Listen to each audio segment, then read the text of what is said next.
মৌসুমী, poppy, পূর্ণিমা, অপু বিশ্বাস, বুবলি, বিদ্যাসিনা মিম, মাহিয়া মাহি, নুসরাত ফারিয়া, মেহজাবিন চৌধুরী, সাবিলা নূর, তানজিন তিশা, তমা মির্জা, আর সাদি ইসলাম মৌ। Social মিডিয়াতে আমরা যখন একটা নাচের ভিডিও বা আমরা কোনো একটা প্র্যাকটিসের ভিডিও দিই, নিচ থেকে মানুষ অনেক বাজে কমেন্ট করে। যারা আসলে যারা নাচ গান বোঝে না তারাই বেশি কমেন্ট করে। শোক ভাই, আমি একটা বিষয় একটু জানতে চাই, আসলে সেটা হচ্ছে আমরা সাধারণত দেখি যারা নাচ করে তাদের পোশাক আশাক, তাদের চালচলন, তাদের লাইফস্টাইল একটু ডিফারেন্ট হয়, কিছুটা কনফিউজিং। আসলে না তারা পুরুষ না নারী, এরকম একটা মাঝামাঝি অবস্থায় তারা একটা তাদের স্টাইলটা, তাদের চলনটা থাকে। একদমই আসলে মানুষের ভুল ধারণা। আপনি একজন কোরিওগ্রাফার, একজন ডান্সার, আপনার ডান্সের একাডেমি আছে, অনেক স্টুডেন্ট আপনার। ডান্স নিয়ে আসলে বাংলাদেশে এই মুহূর্তে ডান্সের অবস্থান কেমন? বাংলাদেশের ডান্সের অবস্থান তো সবসময় ভালো ছিল, কারণ রাষ্ট্রীয় স্বীকৃতি, দেশের বাইরে যত বিভিন্ন আয়োজন হয় সেখানে সবসময় সবার আগে নৃত্যশিল্পীরা আমন্ত্রিত হয়। আপনারা দেখবেন দেশের বাইরে যখন শোগুলো হয় সারা বিশ্বে, তখন কিন্তু সেখানে কোনো অভিনয় বা কবিতা বা ছবি আঁকা বা এগুলোর চেয়ে বেশি কিন্তু যারা নায়ক নায়িকারা বা মডেলরা গেলেও তারা কিন্তু ডান্স পারফরমেন্সই করতে হয়। শুধুমাত্র আমরা মানে বাংলাদেশের মানে বর্তমান প্রেক্ষাপটে মানে নাচের সব জায়গাতেই নাচের চর্চা হচ্ছে, কিন্তু নাচের আসলে সব কিছু মিলিয়ে আমাদের মূল্যায়নটা কম। মানে সম্মানের জায়গাটা একদমই নাই, সম্মানের জায়গাটা আছে কিন্তু সম্মানের জায়গাটা খুবই খারাপ অবস্থা। আচ্ছা, আপনারা একটু শুরুটা জানতে চাই, আসলে কবে থেকে নাচ করা শুরু করলেন? সেটা কি স্কুল লাইফ থেকে, না কলেজ লাইফ থেকে, না একদম ছোটোবেলা থেকে? কখন থেকে? একদম ছোটোবেলা থেকে। আমার বয়স যখন 4 বা 4.5, তখন বরিশালে আমাদের শহরে বাসা। বরিশাল শহরে বাসার পাশেই আমাদের একটি খেলাঘর ছিল, শিশু সংগঠন। আপনারা জানেন খেলাঘর একটি জাতীয় শিশু সংগঠন। সেই খেলাঘর, আমার খেলাঘরের নাম শুকতারা খেলাঘর আসর। সেখান থেকে আমার যাত্রা শুরু। প্রথম ওখানকার শুকতারা খেলাঘরে যারা নাচের শিক্ষক ছিল তাদের কাছে হাতে খড়ি, তারপরে আস্তে আস্তে ওখান থেকে আমি ছোটোবেলায় ঢাকায় এসে শেখা শুরু করেছিলাম। ঢাকা শিশু একাডেমি, বুলবুল ললিত কলা একাডেমি, সুরাঙ্গমা, এবং এখনকারও যারা ওস্তাদরা যারা আছে তাদের সবার কাছেই আমার তালিম নেওয়া হয়েছে। ঢাকার যারা এখনও, যেমন মুনমুন আহমেদ, সাজু আহমেদ, বেলায়েত হোসেন খান, আনিসুল ইসলাম হিরো।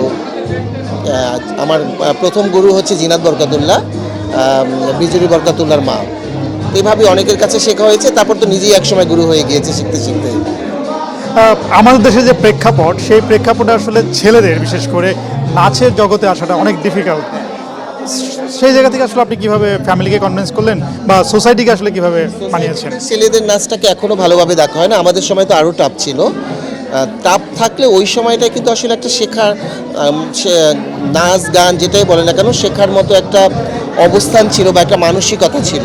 এখন আসলে কেন যেন কেউ আসলে এরকম খুব, আমরা যেরকম 10, 12, 15 বছর বসে শিখেছি, এখন কেউ 6-7 মাসে হাঁপিয়ে যায়। মানে এখন আসলে কেউ শিখতে চায় না, না শিখেই টেলিভিশন দেখে কোনো রকম শিখতে চায়।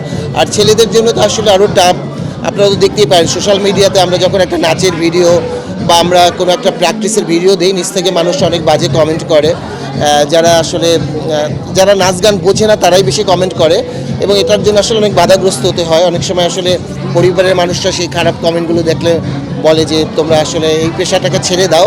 তো আমরা তো এই পর্যন্ত এসেছি, যারা এখন নতুন করে আসছে তাদের তো আসলে আরও খুব খারাপ অবস্থা হয়। তো বিভিন্ন রকম বিভিন্ন সামাজিক প্রবলেম বা এটাকে পেশা হিসেবে নেওয়া যাবে না, পারিবারিক প্রবলেম, এরকম তো ছেলেদের প্রবলেম থেকেই যায়। শোক ভাই, আমি একটা বিষয় একটু জানতে চাই, আসলে সেটা হচ্ছে আমরা সাধারণত দেখি যারা নাচ করে তাদের পোশাক আশাক, তাদের চালচলন, তাদের লাইফস্টাইল একটু ডিফারেন্ট হয়, কিছুটা কনফিউজিং। আসলে না তারা পুরুষ না নারী, এরকম একটা মাঝামাঝি অবস্থায় তারা একটা তাদের স্টাইলটা, তাদের চলনটা থাকে। একদমই আসলে মানুষের ভুল ধারণা।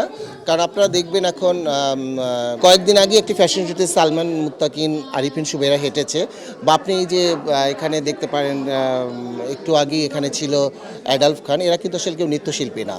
তো অনেকেই কিন্তু আসলে বিভিন্ন সাজে সজ্জিত হয়ে আসে, কিন্তু সবসময় নৃত্যশিল্পীদের উপরে চোখটা যায়, কারণ নৃত্যশিল্পীদেরকে বিভিন্ন ঢঙে সাজতে হয়, বিভিন্ন রকমভাবে নাচতে হয়। তো কখনো কখনো তাকে যখন সে নাচের টিচার হয় বা নৃত্যশিল্পী হয়, তখন কখনো আমরা যখন শিখাই তখন মেয়েদের নাচটাকেও দেখাতে হয়, ছেলেদের নাচটাকেও দেখাতে হয়। যখন আমি মেয়েদের নাচ দেখাবো তত তো মেয়েদের ভঙ্গিতেই নাচটাকে দেখাতে হবে।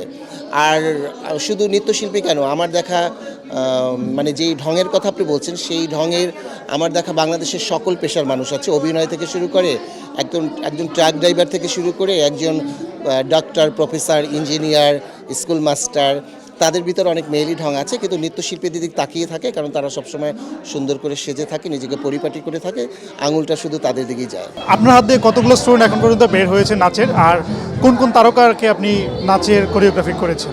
বাংলাদেশের সব ম্যাক্সিমাম তারকাকে আমার কোরিওগ্রাফিতে নাচ করেছে।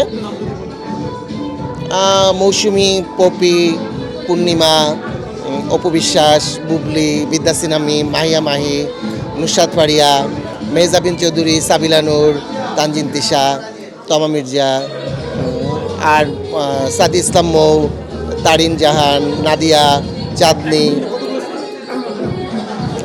শত শত কোনো হিসাব নেই। এই তারকা স্টুডেন্ট বাদেও সারা বাংলাদেশে আমার কমপক্ষে 3 শতাধিক থেকে তারও বেশি জাতীয় পর্যায়ের পুরস্কার আছে, যেগুলো শিশু শিল্পীরা পায়। জাতীয় শিশু পুরস্কার, জাতীয় শিক্ষা সপ্তাহ, এগুলো ম্যাক্সিমামই স্বর্ণপদক। আর এটার বাইরে বাংলাদেশের অনেক তারকা আমার হাত ধরি আমার একাডেমি থেকে তালিম নেওয়ার পরে তারা বিভিন্ন পর্যায়ে, যেমন সাবিলা নূর খুব ছোটোবেলা থেকে আমার কাছে নাচ শিখত, তমা মির্জা, চিত্রনায়িকা আঁচল, এরকম সব ম্যাক্সিমাম তারকারে আমার একাডেমি থেকে বের হয়ে বিভিন্ন পর্যায়ে আগে নাচটাকে শিখেছে, দেন আস্তে আস্তে বিভিন্ন সাংস্কৃতিক অন্যান্য শাখায় ওরা জড়িয়ে গেছে।